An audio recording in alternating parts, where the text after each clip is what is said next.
Hello, Finn. gorgeous. Hi, I can't wait to Finn, see did you want to say hi, right? Oh, so gorgeous. Oh, Twombly's like, who are you talking to? Hi. How are you? The last time she saw you was when you were in my belly. I know. Your mommy was so radiant.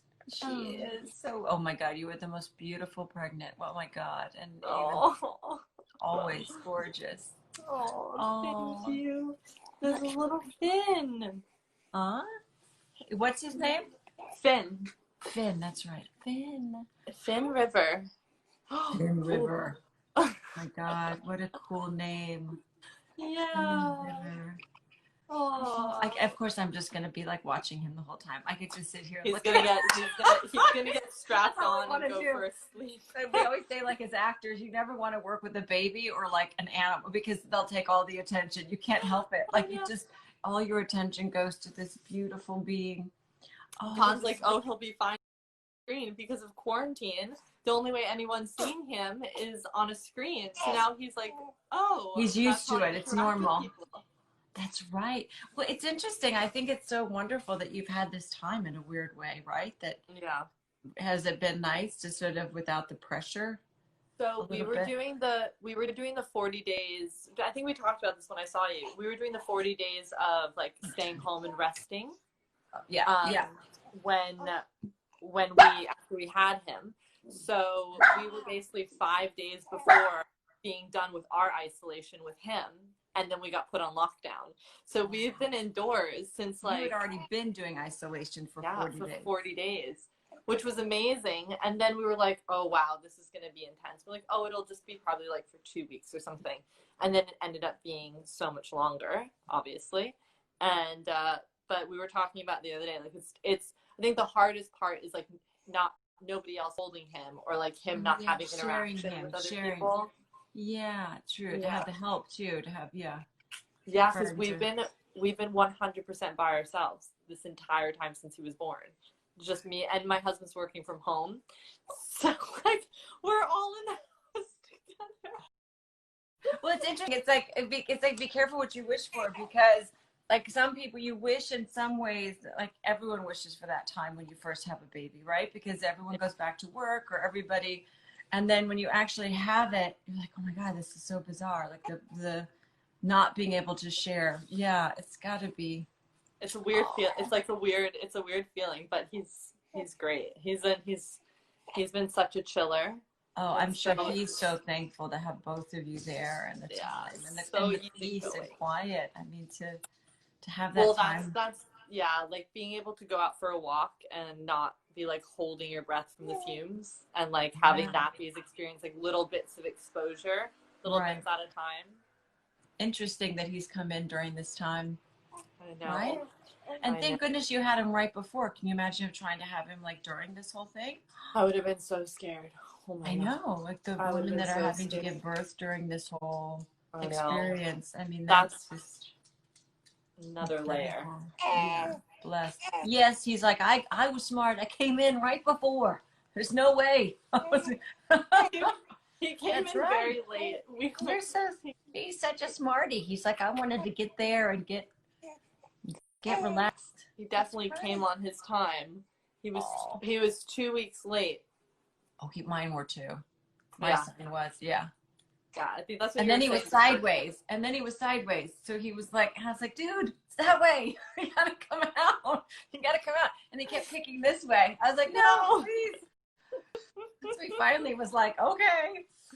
Went down the right way. But oh gosh. How was your birth experience? So what did you do? How did you do it? It was really good. I was in labor for 40 hours. Oh my God. Yeah, it was really, really, really long. I ended up being at the birthing center because I got to the point where I was so exhausted that I was like, if I can't push when it comes time or something happens. So I went to the birthing center at like 36 hours. And then once I went into labor, I pushed him in like an hour. So it went really quick. Until like once but yeah, it was really good. I mean, he was he had a little, like, he took a breath and then he stopped breathing, like which is really common, apparently.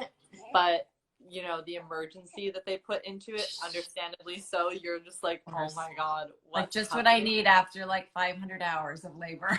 It's like, don't do this to me, Fed. Like, this isn't funny. This isn't like, I know. Like, are you kidding me right now? Oh my God. And it feels like 100 hours. I was in labor for 20 something hours, and I thought, I mean, I don't even know how, I mean, it's crazy. I think that once you get past 20, I don't think it really feels like much more time is going on. I feel like you're almost like, I feel like once I got to like the 25, 30 mark, I feel like almost time stood still. But it was weird. But the whole thing, yeah. But so worth it. So worth it when the mommy and the baby are healthy and everything. Oh, exactly. They talk about. Yeah. What are you gonna say? No, go ahead. Oh no, I was just Graham sent me a message right before we were about to get on. And he's like, "How are you doing?" And I was like, "Oh my God, I'm just about to get on to the Instagram live." And yeah, and then he just wrote me now, and I said, "Yeah, we're gonna talk about women's issues," and he says, "I can't contribute to the women's issues, sadly." Except he can, because he's the most informed man after that time that we all sat down together. Exactly. We sat and talked about everything. He was so brave just to sit there and be like, okay, I'm in. I can't like get up now. I'm in this. Little did I know what I was getting myself into, but yeah, it's good. So funny. Hey, Kanzi, do you want to strap him in? Well, he got a puppy too, so he's got a new baby at home. Yeah. Hi. Whoopsies, we dropped. Bye. Oh, look at, oh my goodness. How much does he weigh? How much did he weigh when he was born? How much did he weigh when he was born? 6 pounds, 10 ounces? Yeah. 6 pounds, 10 ounces when he was born. And now he weighs, how much we put him on like a scale that we would go on. Right. To figure out how much he weighed. Then we were like, oh, this probably isn't that accurate. But he's about 12. He's about 12 pounds. Oh, wow, 12. Well, I guess you could get on the scale, see how much you weigh, and then get on with him, and then just add on. There you go. Yeah. Just add on whatever else. Oh, wow. Well, I want to talk about all the wonderful things that you've done, that you do for women, and the PCOS. And that, you know, I was thinking about it this morning, how we all have these different things sometimes, and we go to all these different doctors, and bless them, thank goodness for doctors. But, you know, most doctors are trained in a certain way, and a certain, you know, thank God they are, you know, if you need certain things. But that there are other things that we go to the doctor about sometimes, and they can't, you know, there's different symptoms, so they can't always figure it out. And we have to figure it out sometimes on our own, or through people like you who have already gone through your journey and had to figure it out yourself. You know, thank goodness that the people that have had to figure it out themselves, like you, are sharing that information for other people, you know? I think it's really interesting because, like you said, like, I find doctors to be so essential, and like, thank God we have them. Where I find the disconnect is where I find that doctors are the most essential in an emergency situation, and essential in that sense. I don't think that our doctors are trained well enough in the complexity of women's health. And I think that a lot of that is because there's not a lot of funding that goes into it. Okay. So I think like women's health funding, like 10% of funding goes towards like all women's health. So that's like hormonal health, fertility, breast, like cancer, women's cancers, ovarian cancer, everything. Like, I think that sadly, erectile dysfunction ges more funding than women's health, from what I read. Erectile dysfunction. Wow. Yeah, well, that is important. I mean, not taking anything away from it. You know, it is. I mean, I'm glad some money goes to that, but yeah, but I know. I would dare to say that more women suffer from hormonal issues than men do of erectile dysfunction. I know, of course they do. I'm just saying. You'd be like, whoever's organizing the funding, who's doing the statistics here? Because yeah, let's keep it in perspective. No, absolutely. Yeah. Well, no, and I was just gonna say, like, and so in that, I think that it's not that there's necessarily like a desire to not help women. I don't think that there's enough education and knowledge around it, and I think that like when you approach women's bodies and women's health in a one size fits all, which is typically done, and so if a woman goes in with let's say one woman goes in with 3 different hormonal issues and another woman comes in with 3 hormonal issues, they're treated the exact same way. Right. And I think with a lot of hormonal issues for women, a lot of it, there's a root cause to it. And I think that it's much easier and healthier and effective to figure out what that root cause is, to manage it, and to live a life where you don't have to feel like you're hormonally imbalanced and you feel like you are in control of your hormones. And that's, I think, one of the hardest things for women is like feeling so out of control in your body while being in your body.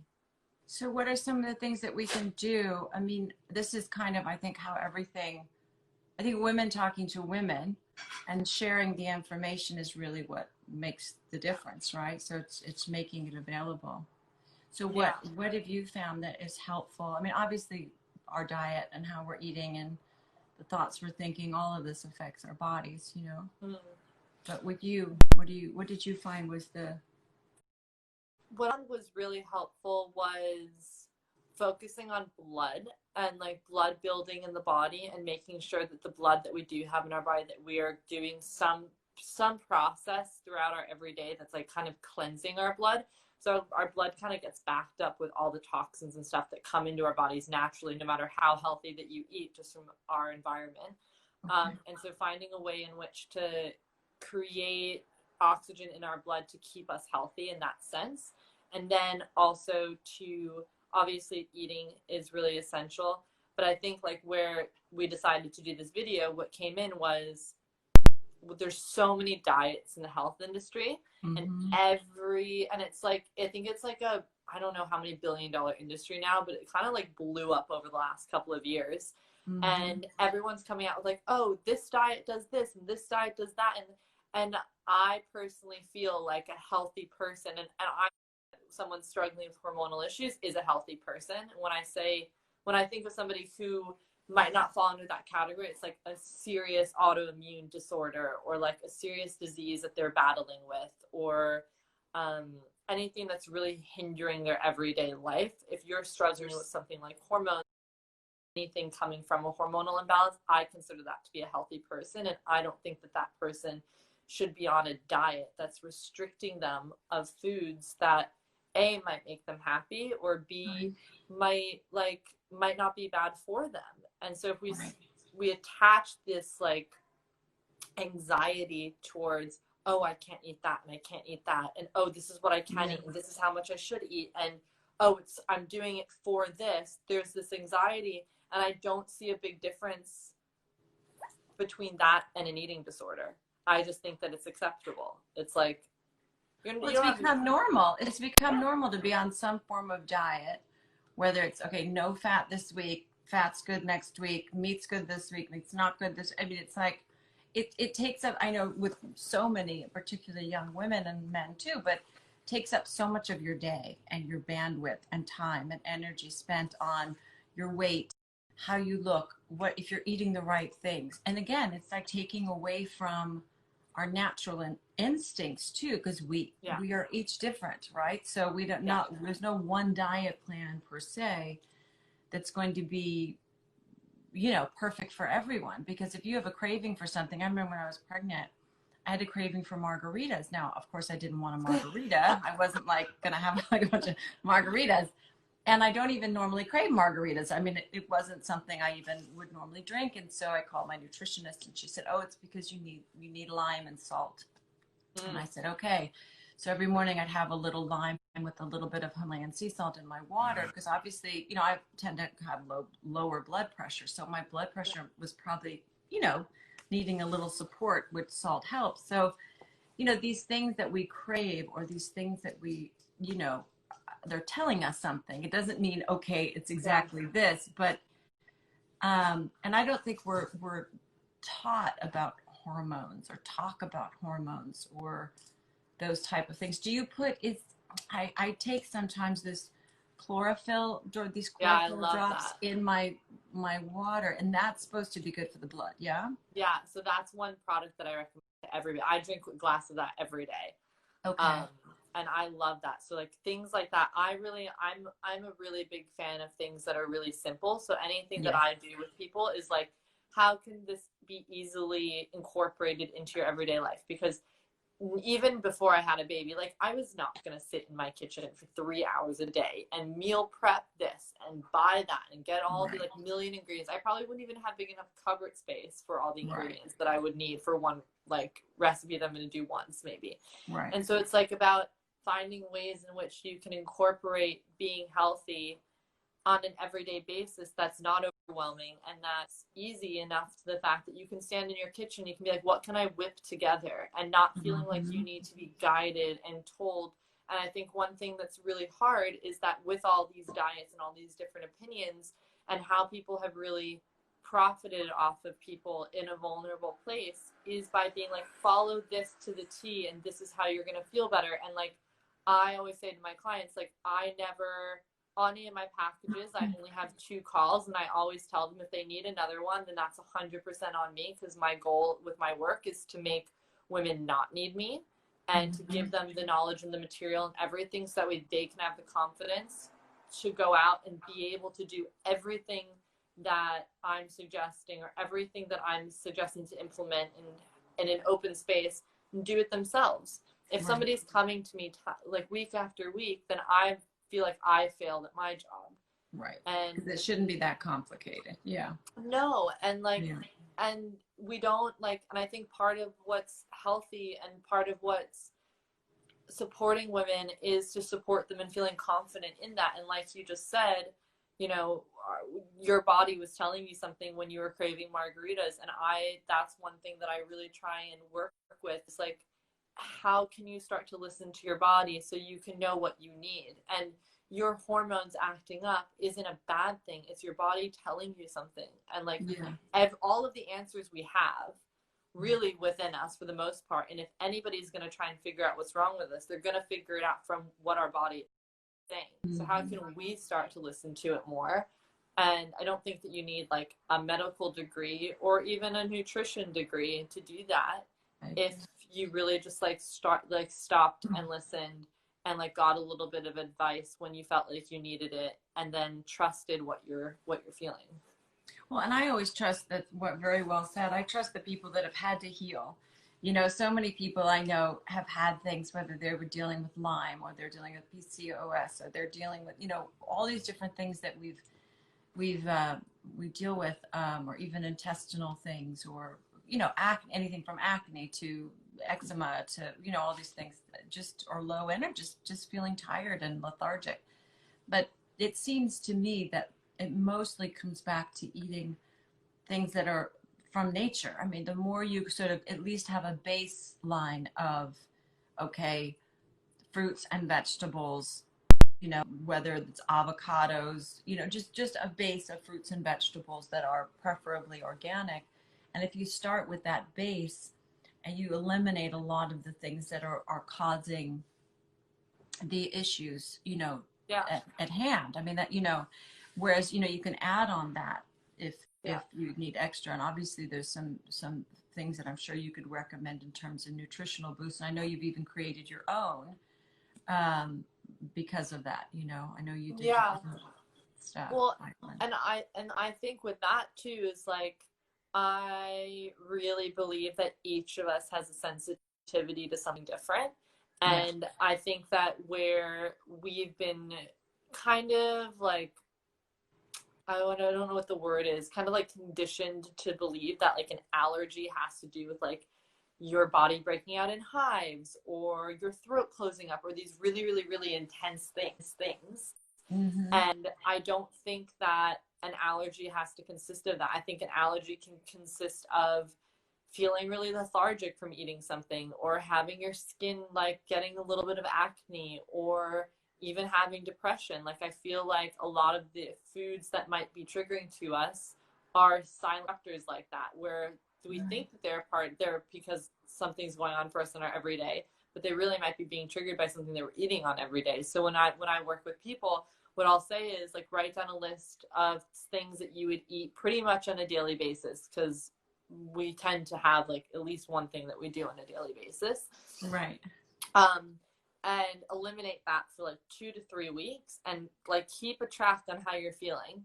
And if you are feeling like better, great. Yeah. Introduce it back in, and then see if you start feeling bad again. And so like play with it like that, opposed to being like, oh, I'm going to go to the doctor and I'm going to get my blood drawn and I'm going to wait for the report. And then that report might not test for this type of way. It might just test for those like major allergies, which is also really important. But in terms of like those silent little triggers that actually have huge impact, I feel like that's the best way. And eating, you know, I'm not just because I believe that you can eat balanced, I definitely understand people that choose to be vegan for ethical reasons, and I really respect them, and vegetarian for ethical reasons. Like that is fine if you're doing something for an ethical reason, I feel like 100%. But if you're eating a diet to look a certain way or to change an appearance in some way, that's when I feel like it becomes dangerous. Well, that's where we have to get away. I think a lot of it starts that way. I think we're you know, from the time we're very young, told that, you know, you're supposed to look a certain way, or, you know, this or that, or fit into something. And I think in trying to do so, you limit your ability to get in touch with your body, you know, and listen to your body, because so much of it is, you know, when you finally reach a point where you're not feeling good, you start listening to your body. But before that, and you realize that none of those other things outwardly are important if you don't feel good, right? So if you don't feel good, if you don't feel like going out dancing with your friends, if you don't feel like going on a date, if you don't feel like, you know, doing anything, then what's the point, right? So the point is to feel good and to feel strong. And I think what we've just experienced has taught us even more about that, saying, oh my gosh, how do I keep my immune system strong? How do I not rely on the doctors? How do I do my best to empower myself so that I don't have to rely on someone else to take care of me? Because, you know, my people laugh. They'll say, oh, Kelly, you spend so much money on organic vegetables and fruits or something. And I'll say, well, first of all, it's not that much more. And it's really not you're going to pay it. If you don't pay it on this end, you're going to pay it to a doctor later. And I'd rather spend it on myself than spend it on a doctor later. So I figure, you know, spend it on yourself now. Go buy those fresh fruits and vegetables, you know, save somewhere else, you know. But when it comes to your health and well-being, it's important that it's a way of, let's say, empowering yourself by choosing things that are really healthy and they taste good. You know, we get so used to the quick fix, and I've noticed this during this quarantine too, is that you're just out running around and you just grab what's available. And if you don't have something in your neighborhood that's, you know, organic or this or that, you have what you have. But if you can at home.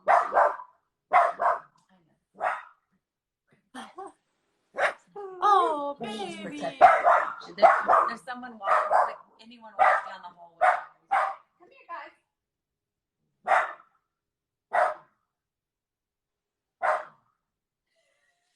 She's almost done.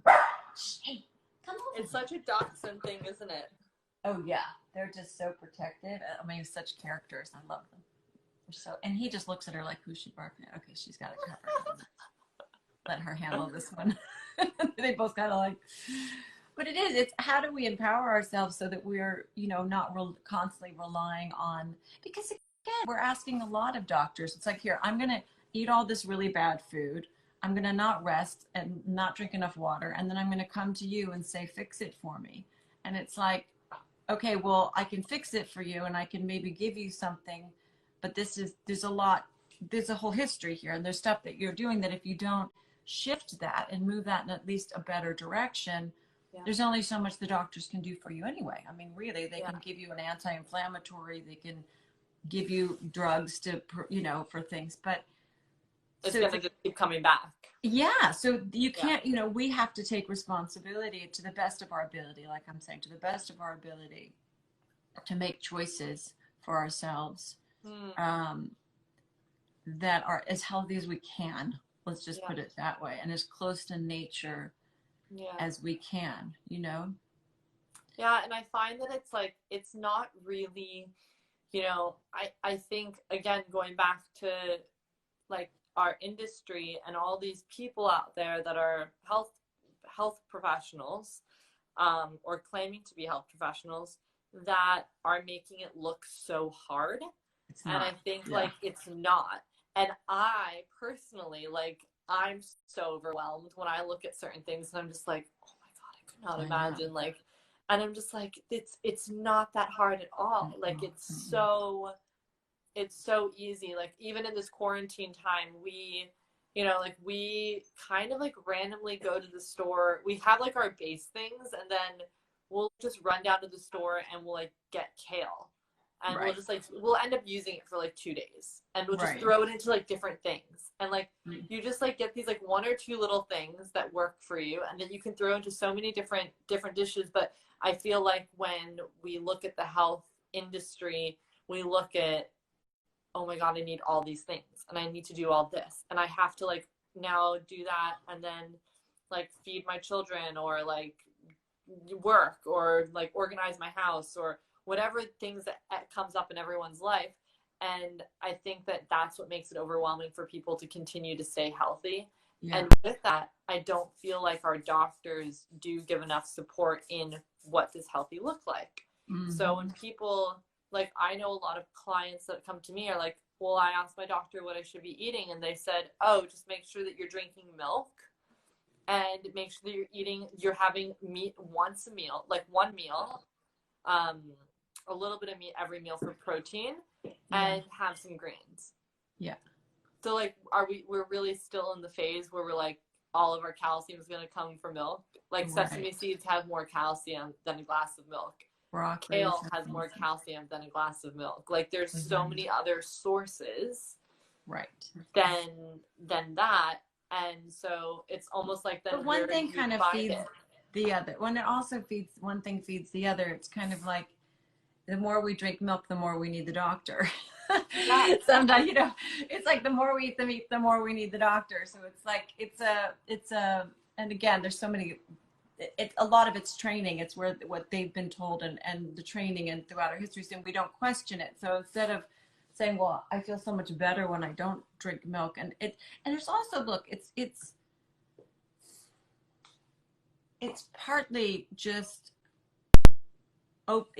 so much of this information now has become more readily available, like you're saying, through people like you who have gone through the process and figured it out, and know how much better you feel and are able to share that with people. But there's, you know, there's traditional medicine, which we're really thankful for, like you said, in an emergency, or when things go, you know, things happen. But for the day to day, it's like there's another way to go, and there's a new way of, you know, fruits and vegetables are, like I always say, it's always the base. Like, it's the thing to start with. If you want to add on a little rice or pasta, or a little meat, if you eat meat, you know, that's fine too. But you're right, you don't need all that stuff. And it's kind of re-educating ourselves in a way that that's empowering. It's not, and it's not, you're right, it's not complicated. You add a little kale, you add a little this, you add some grains. What is your basic diet? Like, what are the things that you love, or that you avocado? I know you love eggs, and I see your beautiful photos. I stopped loving eggs until I got pregnant, funny enough. That like kind of came back, the love for it came back. My love for pasta came back when I got pregnant, and it hasn't left me yet. So we're still there. We're still there. You need it. You're breastfeeding, right? I know. Yeah, I'm breastfeeding. Yeah, so you need certain things that, It's funny, when I eat certain foods, actually, the last time it happened to me, I drank pumpkin seed milk, like at like 6 p.m. one night, and I woke up in the middle of the night. My milk was so full, like so full, and I was like thinking to myself, I was like, wow, I have enough milk to feed him full time. He's fully breastfed baby, but like to have them be that full from that one milk, I was like, it made me stop and think of like how many nutrients and minerals were in that milk that made my body just like rush and produce all of this milk. And it's something that I've like kind of rediscovered while breastfeeding, is like, depending on what I eat, my milk will either come in really strong or come in a little bit less, or whatever it might be. And I can really see the response in my body. And so that was really interesting. So we found like a newfound love for nut milks that I kind of So nut milks help. Like, and you were saying this pumpkin seed milk. I've never heard of pumpkin seed milk. I'd only heard of like regular nut milk seeds. It's basically like, you don't have to soak them for as long, so it's great, but you do it exactly the same way that you would do regular other nut milks, and that's it. And you just keep it in the fridge, and I put a little bit of maple syrup in it. So it's like a little like hint of sweet, because dates are too sweet for me. And I just I just drink it straight. Like, it's amazing. It's so good. So yeah, especially if you are a vegan, getting a lot of your nutrients from nuts. And I think nut milks, just because it gives a little bit of a break on your digestive system. It's very like, things in liquids I find are better for your body to absorb the nutrients, obviously, because they're not getting passed through the same way that as if we were eating something you would have to break down. Your stomach doesn't have teeth. Exactly. You got to get it. Yeah, no, but I remember someone said that. I'm like, oh, God, you're right. Like, we have to really make sure we chew our well. And you're right, when it comes to nuts and things that are a bit more difficult to digest, to have them in a milk is such a great. How do you make the milk? So how do you do it at home? For people that don't know. Yeah, so I do 1 cup of let's say we're doing pumpkin seed. I do 1 cup of pumpkin seed, and then I do like about 4-ish cups of water, 4 to 5 cups of water, depending on how big your blender is. And then I blend that, and then I strain it with a little strainer, and then a muslin inside, and then I what's it called? Squeeze it. Squeeze it. Yeah, what's that word? Yeah, Squeeze I know. it out. Squeeze it out, and then I put it back in the blender, and I just do like a pinch of salt and a half a teaspoon of vanilla, and then a little bit of maple syrup. I don't really measure the maple syrup. I just do a little bit, and if I feel like I want it a touch sweeter, I'll just put a little bit more. Yeah, because sometimes it's better a little sweeter, especially with like, some, I mean, obviously cashews are already so sweet. There's some nuts that are already so sweet. Yeah. But that's interesting. And would you have to strain it? I mean, would you have to do that, or could you just blend it and drink it, you think? I mean, if somebody like doesn't have a strainer. Well, it's like, even if you use like a pasta strainer, like even if any type of strainer, if you don't have a muslin, you can use a different type of strainer. You might get like the pulp in it. Right. But you can totally do that. And again, like, there's quite a lot of protein in the fat and the meat of it. Right. I just don't, for some reason, I don't like the meat of nuts. I don't know. I have never liked them, and it's been so hard for me. So I can only really do nuts when they're in like a milk. Okay. Yeah. So I that's love a really butter. great way. Oh yeah. We just picked up an almond coconut butter from a girl that owns a little cafe down the street that we go to in the morning for a coffee. So delicious. Yeah. So what's great, you have those places by you that you can get all those yummy things. Oh, I think there's a delay in our phone. Let's see. Is that better? Yeah. You got it? Yeah. So how are your horses doing? So you found a place for them? Your horses? So we found a place. So basically what we're going to do is bring them here, and then because we're going to go to Australia from here, and that's going to be probably within the next year. So then we were going to ship them to Australia with us, and we ended up finding out it's going to be like $80,000 to get them. So that's not going to happen. Yeah. So we ended up finding, which is actually the perfect place. we found a sanctuary for them in Northern California. Did I tell you this in message? I can't remember, because when I was messaging you that night, I was breastfeeding at 3:00 in the morning. Of course you were, and responding to me. No, because that's what we do. We're like, okay, what else can I do? Can I add a little more to this right now? No, but you sent me an image of the place, and it looked so beautiful. So I was so happy. So they're gonna go there, and it's so beautiful. The woman who runs it, she rescues horses. She has 90 acres, and she has, I think, 50 horses on the property. All of them have been rescued from like death, like they were about to die situations. And all the horses that go to her stay and live out the rest of their lives there. So they don't get ridden, they don't get adopted out. They are owned by her. She has one person on the ranch there that kind of like oversees things with her. They all live off of the land, and then if there's like been low rain or something like that, like right now they haven't had much rain. So now they're trying to get funding together to just get money to have hay for everybody and stuff. So we wrote her, and she was telling us that there wasn't any space right now because they're at capacity. But then we had a call with her, and so she decided that she was going to make some space for them in the next couple months to be able to go. And so she's going to make some room for them. So we'll transport them up there, and then that's going to be their home for the rest of their lives. We were very gutted about it. We were very sad about it before we talked to her. But at least I think them to travel them somewhere. Yeah. And sometimes, look what you've already done, such a beautiful thing. You found these beautiful horses, you saved them. I know you have your one, and then I think, were there 2 that you saved or that you we have found? 2. Baby Chief and Chloe. But look, and now they're going to have this beautiful life.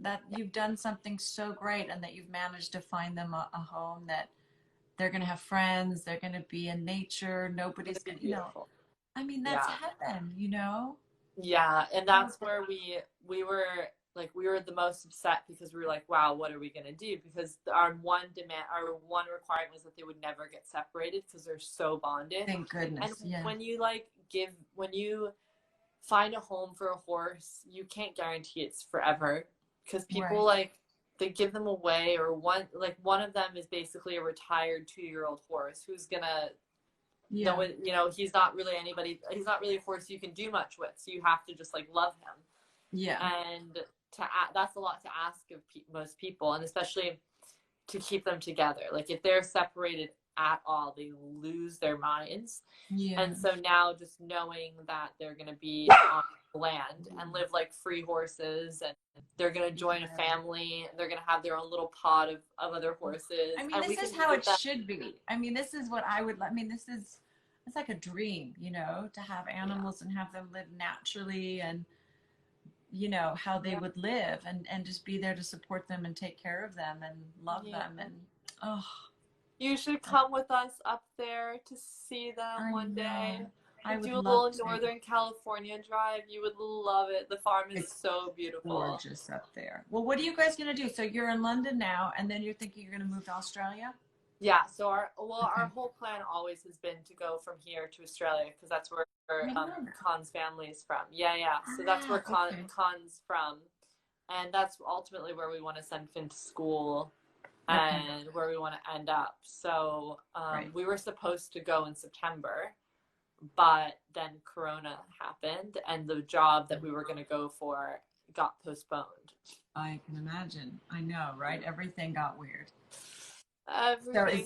So now everything is going to kind of go back to, did they say everything's, hopefully, they don't really know yet when that's going to come back up again, so we're hoping in the next year.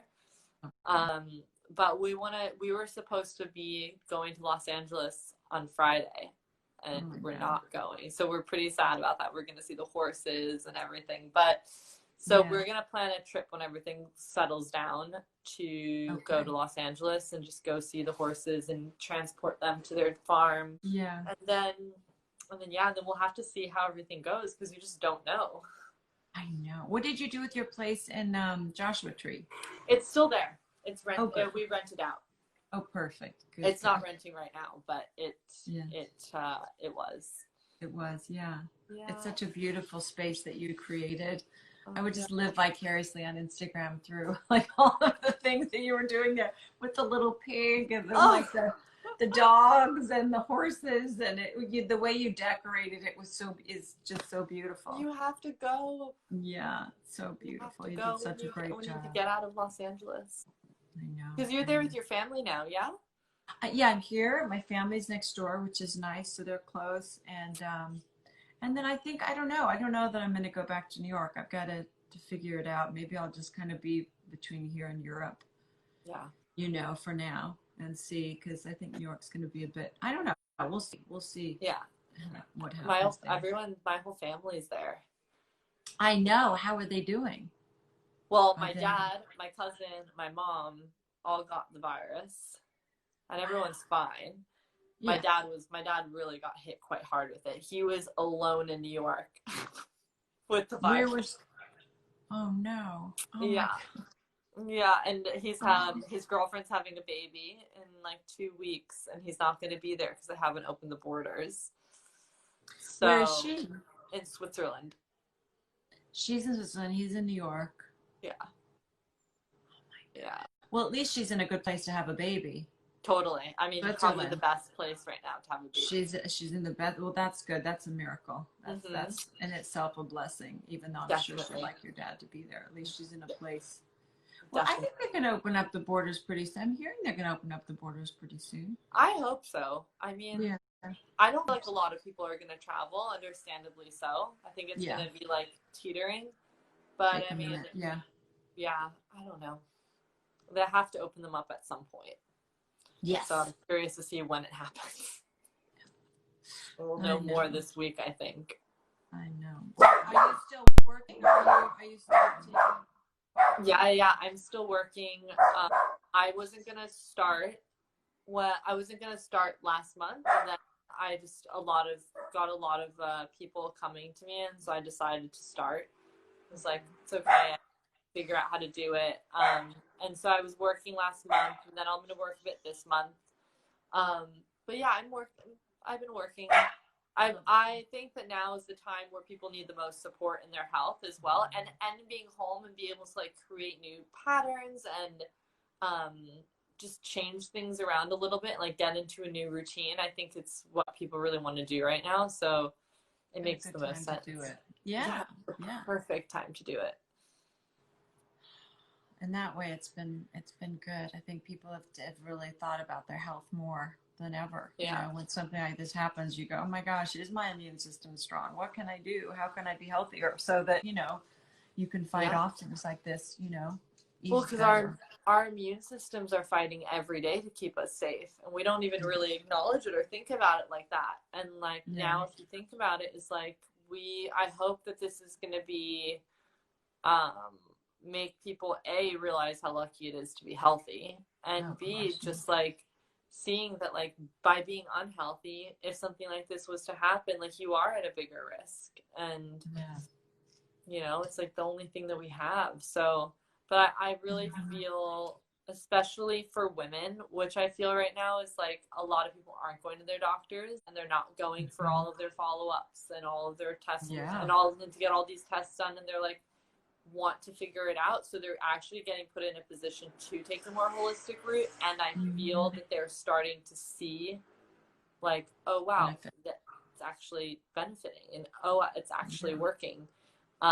And so I think now is like a better time than ever, like when you don't really have the option for anything else, and like the only option that you do have is just to try and be as healthy as possible to see what can happen for your body. Yeah, I've noticed a huge difference. I mean, because I haven't cooked this much, or just gone to get, there's been eating what's in season, eating fresh fruits and vegetables, and it's funny. It's like almost like if you eliminate all the things that are causing you're feeling bad, you feel better pretty soon. I mean, it takes a minute, but your body evens out and kind of. And you have farmers markets open, right? Yes, I haven't been to the farmers markets because on the weekends there's such a huge line now. Like there's a line of people in masks waiting to go to the farmers market. So I go to like Erewhon,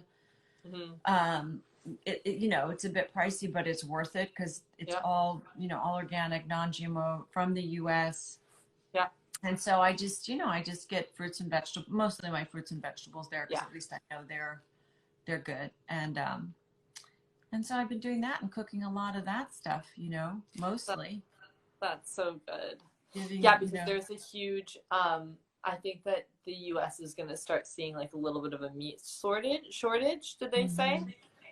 I think it's going to like push people into like eating more vegetables because that's what's there and available. Well, it's good. It takes a minute. It takes a minute when we're used to eating processed foods or fast food, all these things. And it just takes a minute to figure out how to eat in a different way, and we've been sort of told that eating fruits and vegetables, maybe you add a little rice, or you add a little nut butter, or you add a little something else for protein, but or beans, or whatever, that you can really do that, and it's not that expensive to eat that way. If you have to eat it when it's fresh. It doesn't stay on the shelf that long. That's the only difference. Is you've got to really figure out how to cook it all and use it. But if you do that, it's not that expensive to make that type of food, and it's really healthy. And we have to play with it a little bit and figure out, how to make it work for you. I mean, like you're saying, you add a little maple syrup, you add a little Himalayan sea salt, you add a little curry. I mean, and I think there's a lot of recipes now online, or you can even go to some, look, you always post these really wonderful things, just, find 80% people of it, 80% of it, my husband makes, I don't make. Well, that's okay, as long as you're posting it and sharing it. I always try and put it in the captions, like, I didn't do this. I don't want to take credit. Oh, you're giving him credit. I love you. That's so sweet. I said to him the other day, I was like, I'm going to make dinner. And I, like, heated up the food that he had made the night. He had made, like, and you made dinner. And I was like, oh, I'm so tired. And he's like, and I don't remember how it came up or whatever. And he was like, I was like, I cooked. And he's like, you reheated what I cooked. He makes beautiful food. I'll tell you, he does a great job. Really great job. It's beautiful and healthy. I'm always like, oh, and it's just the way it's all like done. It's done. It looks beautiful. But I like eating out of a bowl. Yeah, I'm the same. Yeah. A spoon, a bowl. Yeah. One pot. I'm the same exact way. I love the same thing. Yeah. I don't like complicated things. If it's complicated and too many sauces and too many, I'm like, ugh. I like very simple. So thank goodness. Thank goodness. And in season, if you eat things that are in season, it makes such a big difference too. It really does. And that's what I miss about California, is how much stuff you could get grown there in season. We were talking so much, like, when we go to Australia, we want to grow our own food.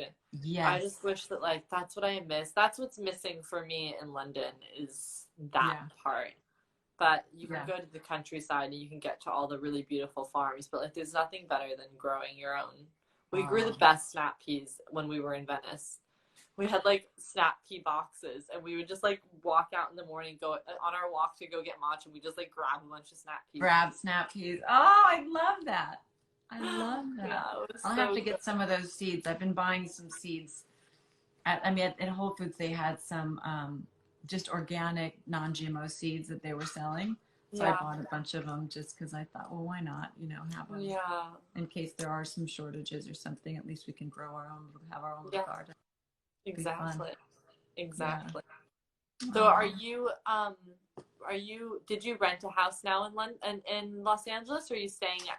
Well, my parents have this condo that was available because they have it for when friends come and stay. Oh, amazing. And they're always like, a little garden. Yeah, I don't have like a real garden here. It's just kind of in a building, but I don't have a garden at this point, but I would love to.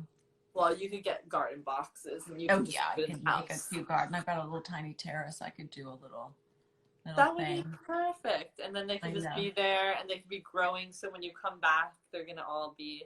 Exactly. I'll have my own garden. I'll be making my own veggies and stuff. You'll have to come to London. I know. I'm glad you're going to be there a little longer. I know you would rather be in Australia.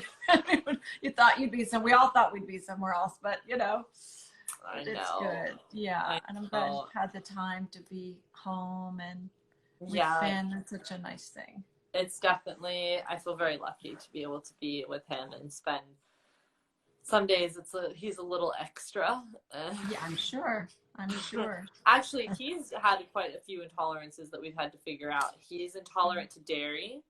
Yeah. I had a glass of wine last night, and did not like that in his belly. So, Okay. and gluten. So I've been dairy, gluten, and now no wine for me. Interesting. Yeah. Yeah. So it just their bellies are still developing. So Yeah, I'm sure. hopefully it'll go back. But Yeah, I'm sure. I'm sure breastfeeding, I know you have to be so aware of all the things you're eating too. And I breastfed forever. So, but yeah. they'll, you know, How they, long? it's like, How long did you breastfeed for?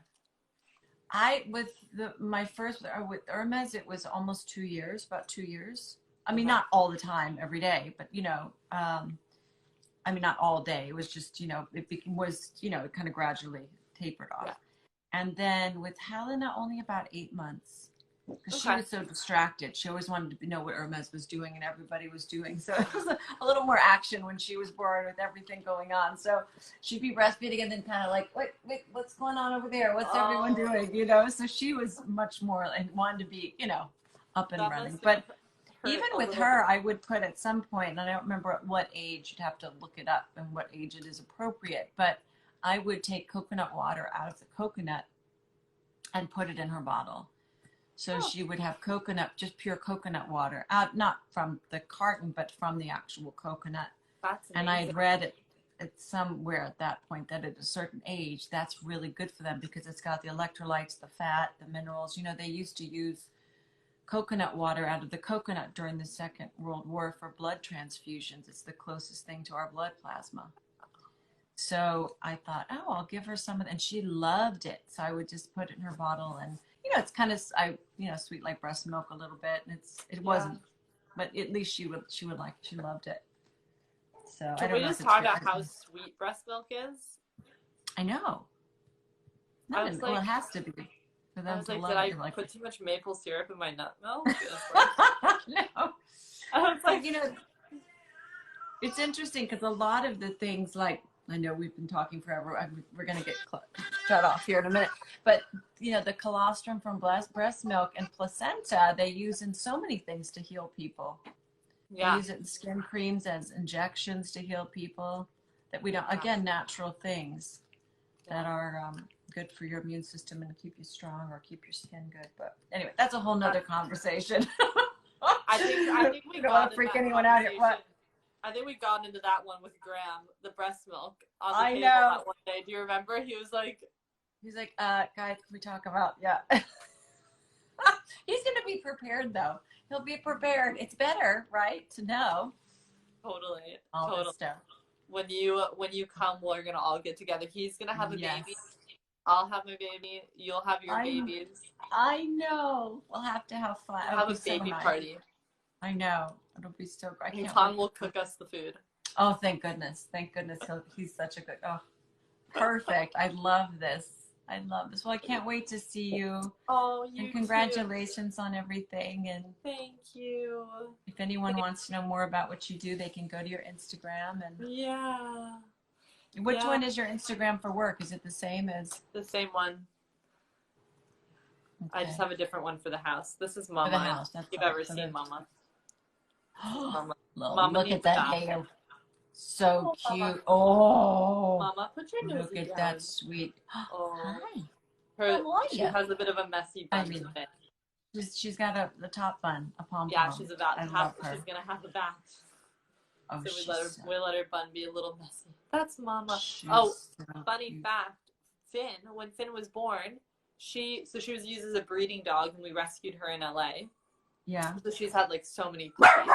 But when Finn was born, her breasts, all of her teats got engorged, and her nipples got red and like inflamed. Like she was ready to nurse right when he was born, like a day later. And now when he cries, she bolts up the stairs to go to check on him. But like now she doesn't have any milk in there because she realized she's not nursing. She's like, oh, phew, it's not me. I can relax. It's you're on duty, Mom. Oh, She was it's like, so true though. She's like, you're in pain from one baby. I had 8 on me. Oh like, my God, bless her, bless her. So much more respect for all those dogs, all those mama dogs that have so many babies on their teats. So many babies. I don't know how they do it. They're incredible, incredible. Oh, you're such a good mama to everyone. All your babies. Oh, well, we can't wait to see you soon, Kelly. I know. Me too. When all this is done. I know. We'll enjoy it. In LA, things will be busy soon enough. Yeah, exactly. All right. Much love. Bye. Bye, guys. Bye. See you soon. Bye.